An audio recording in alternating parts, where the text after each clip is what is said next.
ప్రేక్షకులందరికీ నమస్కారం. ఈరోజు మన స్టూడియోలో ప్రముఖ ఆధ్యాత్మికవేత్త జ్యోతిష వాస్తు పండితులు శేషగిరిరావు గారు మనతో ఉన్నారు.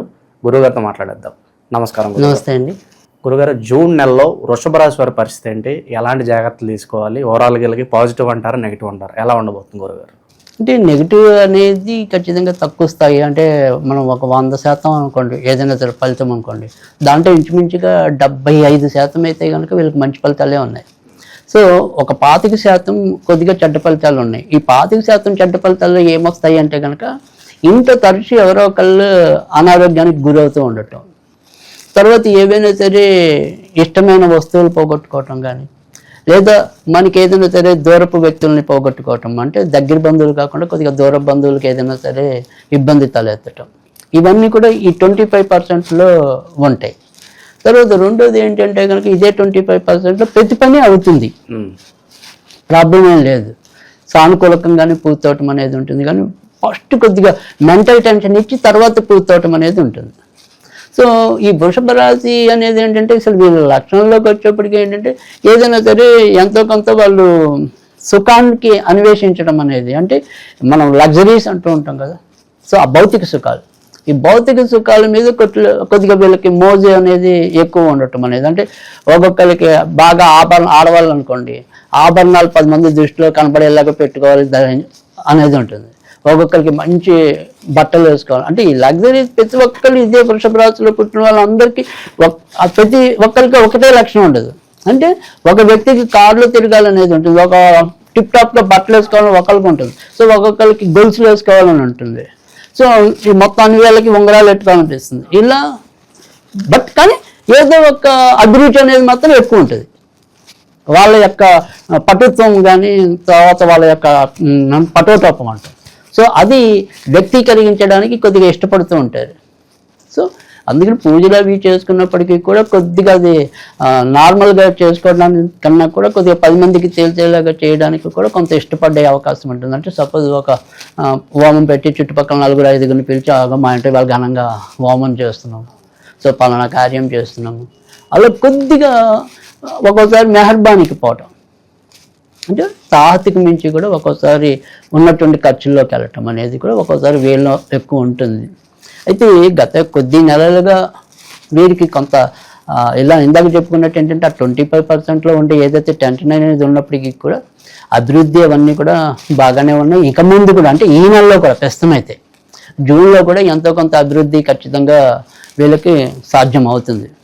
తర్వాత ఎవరైనా సరే విదేశాలకి వెళ్ళాలనే ఒక ప్రయత్నాల్లో ఉంటే ఆ ప్రయత్నాలు తప్పకుండా ఇప్పటికీ సానుకూలకంగానే ఉన్నాయి కనుక విదేశాలకి వెళ్ళాలి, లబ్ధి పొందాలి అంటే సాధ్యమవుతుంది. తర్వాత రెండోది వచ్చేప్పటికి ఏంటంటే ఎవరైనా సరే ప్రస్తుతం చేస్తున్న ఉద్యోగం నచ్చట్లేదు, మనం ఇప్పుడు ఉద్యోగం మారటం ఇది రైట్ స్టెప్పా రాంగ్ స్టెప్పా, ఇలాంటి సందేహాలు కూడా కొంతమందికి కలుగుతూ ఉంటాయి. సో ఈ కలిగే వాళ్ళు ఏంటంటే ఏదైనప్పటికీ కూడా మొదట ఉండే 15 రోజులు అనుకోండి, సో ఈ జూన్ మొదటి 15 రోజుల్లో కృత్తికా నక్షత్రం వాళ్ళు, తర్వాత మృగశిర నక్షత్రం వాళ్ళు, ఈ 2 నక్షత్రాల వాళ్ళకి మొదట ఉండే అర్ధభాగం మంచిది, రోహిణి నక్షత్రం వారికి తర్వాత ఉండే అర్ధభాగం మంచిది. సో కనుక ఆ రకంగా ప్లాన్ చేసుకోవచ్చు. బట్ మార్పులు అయితే ఆమోదయోగ్యమే ఈ నెల. సో ఆ మార్పుల్లో ఇంకొద్దిగా పాజిటివ్నెస్ పెరగటం కోసమే మనం ఈ డేస్ ఇవ్వటం, ఓకే. కానీ ఓవరాల్గా మారాలి అనుకుంటే కనుక జూన్ పర్వాలేదు, ఇబ్బంది అయితే కాదు.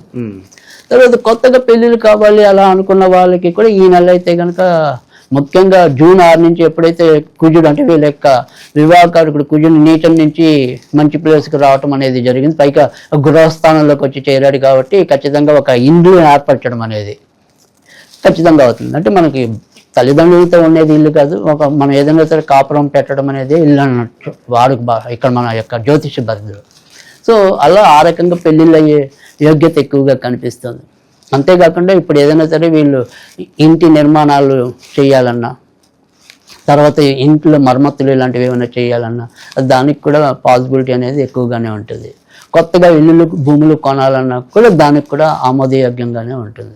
సో ఈ నెల అంతా కూడా కాస్త కోస్తే ఏదైనా ఇబ్బంది అనేది ఏదైనా ఉంటే ముఖ్యంగా ఈ తల్లిదండ్రులు ఇలా ఏదైనా సరే ఇంట్లో కుటుంబ సభ్యుల పరంగా ఏ రకమైన మానసిక చికాకులు ఒత్తిళ్లు పెరగటం అనేది ఎక్కువగా కనిపించడం అనేది ఈ నెలలో కూడా కొంతవరకు కొనసాగే పరిస్థితి అనేది ఉంది. అంటే ఇంచుమించుగా వీళ్ళకి మే జూన్ జూలై దాకా ఆల్మోస్ట్ ఆల్ ఇంచుమించు కుటుంబ సభ్యుల్లో కొంత ఏదో రకమైన ఇబ్బంది ఎదురవటం అనేది అయితే ఉంటుంది. ఒకరినొకరు మాట అనుకోవడం, ఏదో ఒక గొడవలు, అంటే కొద్దిగా ఈ కమ్యూనికేషన్ గ్యాప్స్ అనేది ఒకసారి ఏర్పడతాయి. సరే అవన్నీ బాగున్నాయంటే ఉన్నట్టు నాన్నగారికి సుస్థి వచ్చిందనో అమ్మగారికి సుస్థి వచ్చిందనో ఇలా ఏదైనా సరే కొంత టెన్షన్ పట్టడం అనేది.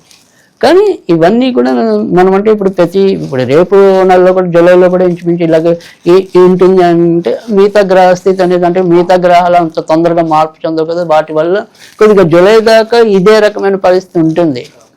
సో ఇంచుమించుగా మనకి ఎప్పుడైతే అక్కడ మార్చి 29 నుంచి సుమారుగా, సో మార్చి 29 నుంచి ఇంచుమించుగా జూలై 6 వరకు కూడా ఇలాగే ఉంటుంది. సో కొద్దిగా ఒక్కొక్క నెలలో మిగతా గ్రహస్థితులు బట్టి వాటి యొక్క తీవ్రత అనేది కొంత తగ్గచ్చు. కానీ ఎక్కువ శాతం అయితే కనుక ఇదే ఉంటుంది ఈ 25%లో. కానీ జూలై దాకా ఇదే రకమైన అభివృద్ధి కూడా వీళ్ళకి బాగుంది. అంటే ఉద్యోగ మార్పులు తీసుకుంటారా, విదేశాలకు వెళ్తారా, పిల్లల పెళ్లి కోసం కష్టపడతారా, ఇలాంటి సానుకూల అంశాలు కూడా ఉన్నాయి. కనుక ఆ సానుకూల అంశాలు కూడా ముందుకెళ్ళడానికి అయితే కనుక ఎలాంటి సందేహం కూడా లేదు. ఖచ్చితంగా ముందుకెళ్ళడానికే మార్గాలు ఎక్కువగా కనిపిస్తున్నాయి. మిగతా గ్రహస్థితి అంతా చాలా బాగుందా ఇప్పుడున్న పరిస్థితులు అయితే. ముఖ్యంగా ఇప్పుడు శని కూడా ఆయన సొంత నక్షత్రంలోకి రావటం అనేది జరిగింది. ఉత్తరాభాద్ర నక్షత్రం లాభంలో ఉండటం కనుక వీళ్ళకి ఉద్యోగాలు, వ్యాపారస్తులు ఇలాంటి వాళ్ళందరికీ కూడా చాలా మంచి ఫలితాలు ఉంటాయి. ముఖ్యంగా రియల్ ఎస్టేట్ రంగంలో ఉన్న వారికి చాలా మంచి ఫలితాలు వస్తాయి. తర్వాత ఎముకలు, కీళ్ళు, నరాలకి సంబంధించిన డాక్టర్లు చాలా వృద్ధిలోకి వస్తారు. తర్వాత మరి బుధుడు యొక్క దీనివల్ల పీడియాట్రిషియన్స్ అంటే పిల్లల వైద్యులు కూడా బాగా వృద్ధిలోకి రావటం అనేది ఉంటుంది. కనుక ఎక్కువ రంగాల్లో వారికి అయితే కనుక అభివృద్ధి దాయకంగానే కనిపిస్తుంది ఈ నెల అంతా కూడా వృషభ రాశి వారికి అయితే కనుక. గురుగారు చాలా వరకు శుభ ఫలితాలు కనిపిస్తున్నాయి కాబట్టి ఇంకా మెరుగైన ఫలితాలు పొందడానికి మంచి రెమెడీస్ ఏమైనా ఉంటే తెలియజేయండి. ఖచ్చితంగా. ఎందుకంటే వీళ్ళు ఈ నెలలో అంతా కూడా ముఖ్యంగా ఏంటంటే ఎప్పుడైతే మనకి గత నెలలో ఈ రాజ్యస్థానంలోకి రాహు అనేది రావటం అనేది ఉండి అది తండ్రి నుంచి 2వ స్థానం అవటం వల్ల కొంత ఇంట్లో ఏ రకమైన చికాకులు, ఒత్తిడులతోనే అంటే ఒక మంచి పని అవ్వాలనుకున్నప్పటికీ కూడా అది ఎంతో కొంత ఒత్తిడి పెట్టడం, చివరిని వచ్చం దాకా అది అటు పడుతుందా ఇటు పడుతుందా తెలియని డైల్మా స్థితిలో ఉంచడం, ఈ రకంగా మనం ఇబ్బంది పెట్టడం అనేది ఈ నెల అంతా కూడా ఎక్కువ కనిపిస్తుంది. సో అది అందుకని ఇక్కడ వీళ్ళు దుర్గాదేవికి సంబంధించిన పూజలు చేసుకుంటే కనుక చాలా అద్భుతమైన ఫలితాలు రావటం అనేది అయితే ఉంటుంది. కనుక ఏదైనా సరే వాళ్ళకి అమ్మవారి గుళ్ళు ఏదైనా ఉంటే మంగళవారాలు వెళ్ళి ఆవిడ దర్శనం చేసుకోవటం, ఇంకా ఓపుకుంటే కుంకుమ పూజ చేయించుకోవటం.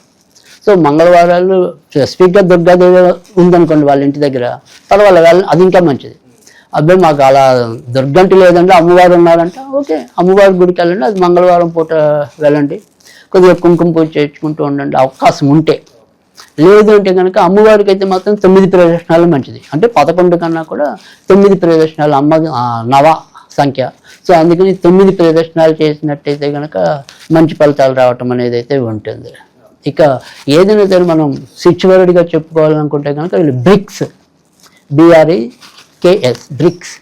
సో బ్రిక్స్ అనేది కనుక అనుకుంటూ ఉంటే కనుక ఖచ్చితంగా వాళ్ళకి మంచి ఫలితాలు రావడానికి అయితే ఉంటుంది. జూన్ నెలలో ఓవరాల్గా వృషభ రాశి వారికి ఏ విధంగా ఉంటుంది, ఎలాంటి రెమెడీస్ చేసుకోవాలి, మీ మాటలో చాలా బాగా వివరించారు గురుగారు. ధన్యవాదాలు గురుగారు.